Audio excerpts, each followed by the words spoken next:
The NFC East should be much better in 2025, but the division still belongs to the Philadelphia Eagles. That and more on today's edition of Locked On NFL. The new Locked On NFL. The madman Tyler Rowland is your double shot of NFL espresso with the Locked On local experts on every major story. Get ready, Rowland is revving up. The new Locked On NFL starts now. Locked On Podcast Network. Your team every day. Football fans, welcome into the Locked On NFL podcast, bringing you a double dose of the NFL's biggest stories with help from our local experts that know your favorite teams like no one else. I am your host, the madman, Tyler Rowland, joined today by Locked On NFL expert, the brain, Luke Braun. On today's episode, we're going to take a look at everything that's happened in the NFC East this offseason, talk about which team is set to win the division, which coach or player is on the hot seat, which team still needs to make a big improvement. Before we dive into all of it, though, do want to thank you for making Locked On NFL your first listen and being an everydayer here with us at the Locked On Podcast Network, where it's your team every day. Today's episode is brought to you by FanDuel. Right now, new customers can get $200 in bonus bets when your first $5 bet wins. Luke, I got to tell you, I think that the Washington Commanders are going to be a really good football team. Once again, I think the Dallas Cowboys and the New York Giants win more games than they did last year, but I still think the Philadelphia Eagles are going to win this division. At some point in time, you just got to trust the talent. You got to trust the coaching with Nick Sirianni. They're coming off a Super Bowl, so I think they lose more games than they did last year. They went 14-3 last year. I don't think the Eagles are going 14-3 this year, but I think they're still good enough, even with a little bit of a Super Bowl hangover where the regular season doesn't feel as important. I still think they win the division. They'll be a team that we can kind of close our eyes and just sort of ignore until January. We will see you in the playoffs, and then that's where the important things for your season will happen. That's fine. Yeah, that's what you get when you're a defending Super Bowl champion. We'll just pencil you in for January and pay attention to you then. Yeah, and the thing is, we've been doing that with the Chiefs for a while, and it took a while for the malaise to kick in enough to where it actually hurt them. You know what I mean? They were able. Well, they still got to the Super Bowl. We'll see if somebody else can win the AFC for once.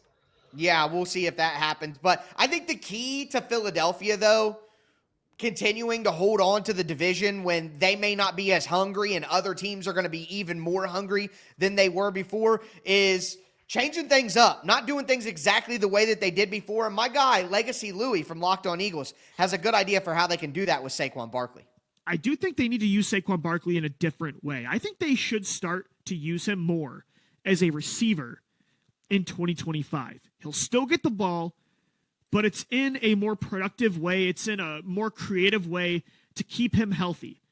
And it's not just to keep him healthy, but it's also going to keep him heavily involved in the offense, because you don't want Saquon to not be touching the football. You want him to touch the ball, not as much as last year, but close to it.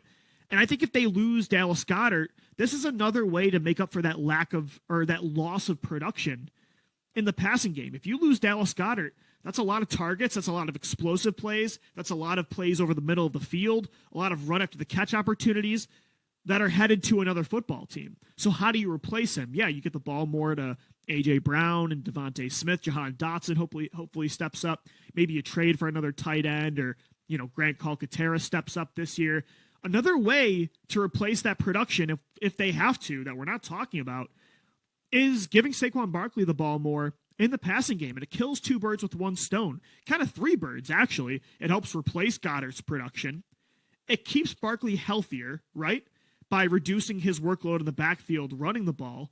But it also keeps him heavily involved touching the football, just in a way where he's going to not see as much punishing contact as you do as a runner. Man, for Louis being an Eagles guy, he sure is killing a lot of birds in there. All jokes aside, I agree with him. You got to diversify things. You can't do it exactly the way that you did it last year, and that may be a microcosm of the answer, the bigger answer, but I think using Saquon Barkley in more creative ways to kind of fill certain holes, I think that's a smart way going forward, and it can be low impact for him. I think that's fine. It's a detail around the edge, and I actually think for me the biggest thing with Philadelphia is the opposite. It's core continuity. But I'm zooming out. I'm looking more big picture, right? that you have, the same pass catching core, Jalen Hurts, you have 4 of the 5 same offensive linemen. You have a lot of the same pieces on defense. Some of your older guys are leaving, or what can you expect from them? You kind of have those questions, but it's all stuff around the edges. You can maybe get big leaps from like Quinyon Mitchell or whatever too. And guys that, even the guys that are taking over, like Tyler Steen, well, they've been in the building for a couple years too. So it's not like this guy's new to everything. He's just got a promotion. Good for you. And I think when you're coming off a ring, run it back the most you can is probably good, but you just want to make just enough tweaks around the edges so that you don't get stale. And sure, using Saquon Barkley more as a receiver would be fine. I do think that sometimes with running back receiving, that has more to do. That's more of a QB decision than a play calling decision, because a lot of that's going to come via checkdowns unless you want to start running like a lot of screens. Yeah. But the Eagles don't have to be a team that relies on a bunch of screens. Why would you run screens when you can bomb things downfield to AJ Brown? I don't know. Well, why make it that complicated? I think the theory is you don't want to put too much of the workload on like AJ Brown and all those other guys. But at the end of the day, even if you're using Saquon Barkley as a receiver, you're putting more workload on him as well. But sure, we both see the Eagles at the top of the division. I have an interesting question for you here, though. When you look at the records from last year, 14-3 for the Eagles, 12-5 for the Commanders, 7-10 for the Dallas Cowboys, 3-14 for the New York Giants. Which of those teams do you think has the biggest change in their record, whether it be worse or whether it be better? None. I feel like all of that, I don't know if anybody moved the needle too much, but maybe just by default, you give that to the Eagles. Like their FanDuel over-under is 11.5, and that's as high as it gets on FanDuel because, hey, sometimes a guy gets hurt. Sometimes you hit a rough patch. You only go 12-5 this time. I would say the Giants are probably the team that has changed their vibe the most. But I can see the Commanders being around that wild card tier of team again. I can see the Cowboys and Giants really struggling again. The Cowboys are always a tough one to pin down. Maybe I'll go with the Cowboys because kind of anything could always happen there depending on who stays healthy. That would be my initial take too. And what I would say is Dak Prescott was hurt for a lot of last season. I mean, getting him back. Yeah, which happens every other year. Like at this point, I can't be like, well, you'll get Dak Prescott healthy. Will you? Do you ever? Will you? Yeah, you never really know. But I think that the Cowboys would be my default answer here if I just had to give an answer. But you start to look at it, and I think the New York Giants, just by default, they won 3 games. Just they could trip and fall into 6 games this year, and it'd be the biggest swing that happened. So I think I think Cowboys is an answer that makes sense, but I think the Giants is the most likely answer to that one. But speaking of the Giants, if things do go horribly wrong and they do not have a big change in their record, well, then Brian Daboll can probably kiss himself goodbye because he is on the hot seat. Today's episode is brought to you by the Skylight Calendar. Say goodbye to sticky notes, scribbled plans on the fridge, and overlapping calendar invites. The Skylight Calendar is here to bring clarity to the chaos and help families stay organized without the stress. This sleek digital display syncs with your existing calendars like Google, Apple, Outlook, making it simple to track appointments, practices, dinners, and reminders all in one easy-to-see place. So it's a 15-inch HD screen, super easy to navigate, super easy to see and use for everybody. One of the things that I like the most is you can assign different people different colors. So when you look at the calendar and stuff, you could just instantly know who that event is for based on the color. Super, super helpful. My sister has one. I have one right now. Skylight is offering our listeners $30 off their 15-inch calendars by going to skylightcow.com/NFL. Go to skylightcow.com/NFL for $30 off your 15-inch calendar. That's SKYLIGHTCAL.com/NFL.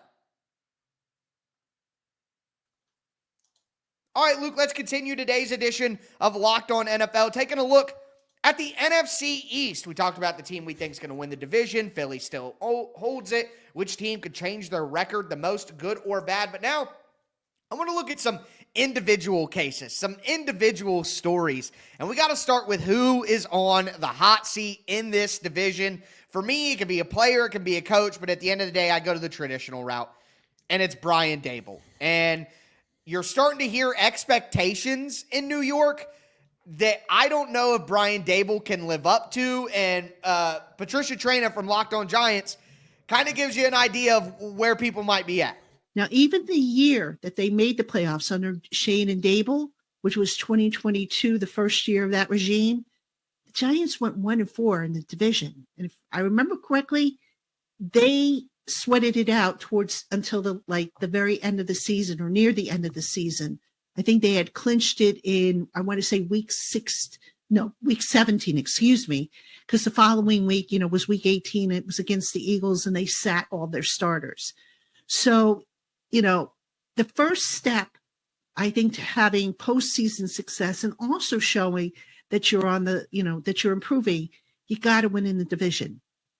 All right. So again, in 2022, the Giants went 1-4 against NFC East opponents. 2023, they went 3-3. Last year, 0-6. They went backwards. That's got to change. All right. You've got to be able to win your division games, because if you want a chance at the postseason, you've got to start by winning your division games. You don't want to have to rely on others, because look, if you can win the division, that is the surest path to the postseason. If you've got to, rely on others to help you get into a wild card spot, that's really not a desirable area. And I think the Giants, if they could pull everything together at the very minimum, they could be a wild card team. I mean, if people are already talking about wild card team playoffs, I think Brian Daboll is in trouble, because even a great season for the New York Giants, I'm sorry, I just don't see them as a certified playoff team. I think they have good pieces. I think they have better pieces than what people think. But the quarterback position, I'm not a believer in Jackson Dart. And at the end of the day, he's a developmental option. He is not ready to play starting quarterback in the NFL. I simply don't buy that. So if that's the case, and you have Russell Wilson, who fell apart at the end of last year, Jameis Winston, who has proven that he can be a good time, but not a long time, I just don't trust the quarterback situation enough to call the Giants a playoff contender right now. Yeah, that's probably a lot. Their over-under at FanDuel is 5.5. And people are hitting the under more than the over. So that's probably a lot. I think everybody understands this to be a rebuilding year. And maybe the reason you don't get rid of Brian Daboll last year is because, well, someone's got to be the lame duck anyways. So that seat might be like scalding hot. And yeah, maybe you do have to make a stupid wild card round. Even if you're like not, successful in those playoffs, just showing that you've got a little bit of life in this franchise might be like that might be what it takes to save Brian Daboll's job. But for my hot seat, I actually went a different direction. I went to Dallas. We talked about it before the show. I was going to say Brian Schottenheimer is kind of a cheeky one, even though he just got hired, is like danger of the one and done. But what about Dak Prescott, man? What is it going to take for the Dallas Cowboys to move on from a quarterback who's always hurt? And when he isn't hurt, he's like consistently, 10 wins and a playoff loss way before you wanted it, even when you're the 2 seed. It's been really disappointing for a long time in Dallas. And get this, look at Dak Prescott's contract. It's ridiculous. There's insane dead money attached to it. Fully guaranteed $40 million salary in 2026. That's already there. But if you wanted to try to trade Dak Prescott to some team that's looking for a serious option at QB, there's always a couple. The first moment where it becomes feasible to do that salary wise, and it would make sense for both sides and not, incur some ridiculous $100 million dead cap for anybody, would be a 1 year from June 1st. That means 1 season left to play. And then if you're not happy, it becomes possible to have those conversations. Now, I don't remember if Dak Prescott has a no trade clause or not, but that would give him, of course, a lot of control over a situation like that. But the vibes are bad in Dallas, and it feels like if Dallas doesn't come back around to be the contender they were in 21, 22, that they were kind of seen as 23, if they don't come back around, I could see Jerry Jones getting real interested in changing who is captaining which parts of the ship. And I mean, the older he gets, the more eccentric he gets, the more unpredictable he gets. And I don't think anything's off limits. Yeah, I could see it happening, especially a year from now if they have another bad season for what they're paying. You're right. A year from June 1st, they could save $40 million on their 2026 cap sheet by trading Dak Prescott. They would incur $34 million in dead cap. They would have $55 million in dead cap. But if you're stripping it down and you're saying this version is not working, and yes, he does have a full trade, no trade clause, so you're right to think about that. That is in there. It's a no tag clause, all of it. He got everything he wanted from the Cowboys, as everybody always does, because they wait so long to go to the market. But regardless, I understand what you're saying. I think Brian Schottenheimer is the better answer for the Cowboys, though. I think he's a sacrificial lamb head coach. I think Jerry Jones couldn't find anybody. Deion Sanders wasn't ready to go. So I think that we could see like a John Gruden or a Deion Sanders or some sort of big splash in 2026 for the Cowboys, and that could go along with a potential Dak Prescott trade where one of those coaches goes out and gets the quarterback they want. Say the Cowboys go really bad, and they could take Arch Manning, number one, and bring in John Gruden with him or something like that. I think that would appeal to Jerry Jones' sensibilities personally. But moving to the next question, I want to look at the different side of the spectrum. We talked about players or coaches who are on the hot seat. But what about guys who we think could make the biggest leap this year? I know this may be low-hanging fruit, but I'm going with Malik Nabers. Malik Nabers had a great season last year, but he still missed some games. There were some games where he got terrible quarterback play. I think he could have had way more production than he had, and he had 1,200 yards, 109 catches, and 7 touchdowns. I think he gets 1,500 yards this year. I think he goes well over 120 catches. I think he has an elite all-time season. I know the quarterback play is not going to be great, but it's going to be better than last year, and I think Malik Nabers is just that good. I also went with, second-year player, showed a lot of promise, looks like he could kind of pop into the national consciousness in a bigger way, but I went with Quinyon Mitchell, who maybe already had his leap. You played well in the Super Bowl and the nation is going to learn about you. But that secondary in Philly in general, with Cooper DeJean, Reed Blankenship, I love it. I love that it's homegrown. I love that it is made to do exactly what Vic Fangio wants to do. And I love that they have the only guy in the whole world that can successfully run a Fangio scheme in Vic Fangio himself. So I'm not worried about that in the same way I would be with everybody else. And it's young and it's there. I think that can be a strength of the Philadelphia Eagles in this chapter, this Super Bowl window that they're in and taking advantage of. And even beyond that, I'd be really excited about that part if I were an Eagles fan. I mean, that entire secondary, and I really like their third-round pick, Andrew Makuba, out of Texas. I think he's going to be a great coverage big safety Makuba in the guy back too, end. yeah. Yeah, and he's a willing tackler as well, even though he may not be the biggest guy. He's willing to come up there and hit. So I really like Makuba. That was my favorite, day 2 safety. It's funny because Louis loved Kevin Winston, and I loved Andrew Makuba, and the Titans got Kevin Winston, and the you're Eagles right. got Andrew Louis Makuba. wrong. So, listen, I hope not. Well, Luke, I hope Kevin not. Winston had medicals. That's really the deal with him. Well, conversation for another day, of course. But either way, love that Eagles secondary. Love all the young players there. Makes sense that somebody can make a huge leap. And I think Quinyon Mitchell can get even better, obviously, than he was his rookie year. So I don't think you're wrong to use that as an example. But with that being said, what was the biggest acquisition in the division this year? What's the biggest remaining issue? We're going to discuss all of that. Do want to let you know that today's episode is brought to you by FanDuel Sportsbook. The NBA playoffs are in full swing, and every night delivers highlight-worthy performances, major momentum shifts, and can't-miss moments like Monday night's games with the Celtics and the Nuggets and the Knicks and the Thunder. It was incredible basketball. Whether it's a game-winning shot or a breakout player, there's never been a better time to get in on the action. FanDuel makes it easy to stay in the game before tip-off and live with player props, performance trends, and same-game parlays. Fans have more ways than ever to play smart and win big. I love the player props. I love combining rebounds and assists, three-pointers made, all of that into a same-game parlay.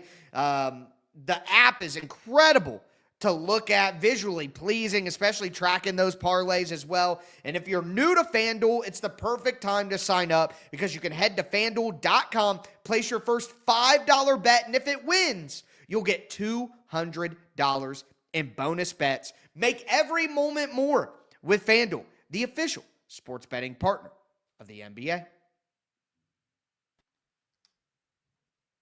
All right, Luke, let's cap off today's edition of Locked On NFL. We talked about the team we think will win the division, who's on the hot seat. Now I want to talk about some acquisitions that have been made and some acquisitions that may need to be made. Before we dive into it, I do want to thank you again for making Locked On NFL your first listen. For your second listen, check out Locked On NFL Scouting with the Draft Dudes. You have Joe Marino, Kyle Krabs. Your team drafted a bunch of players. If you want to know how those players are going to fit into your team, check out Locked On NFL Scouting. But with that being said, Luke, what do you think was the best acquisition, whether it be draft, free agent signing, trade, what have you, even a head coach hiring? What do you think was the best acquisition in the NFC East this year? Man, it's bleak. We struggled. We came up with like two guys that this could possibly be that would be like reasonable answers. I'll pick one, which is Laramie Tunsil. I think he got too much flack in Houston this last year for what happened there. There were a lot of false starts, and I don't know if that was his fault. I think the snap counts were messed up all over the line, and it's just that the tackle's on the end. And I still think he's a good player. Fully believe in him. You got a young quarterback. He's a superstar. We want to make sure we got his blind side protected. Like, it all just makes sense to me. You got to go out and get a left tackle that's a little more serious. Go get a household name. Go do it. Makes a ton of sense to me. Yeah, and it reshuffles their offensive line so that everybody can play the best position for them. They add Josh Connerly in the draft to be the right tackle, so you balance those things out. I do agree that Laramie Tunsil is a good pickup. I think he may not be the best version of himself, but he's still good enough to solidify things. He's one of the top 10 left tackles in the entire NFL, probably higher than that, probably top 7, maybe even 5, some people would argue. But I agree with you there. That's a good move. But for me, it was Abdul Carter of the New York That's the other name.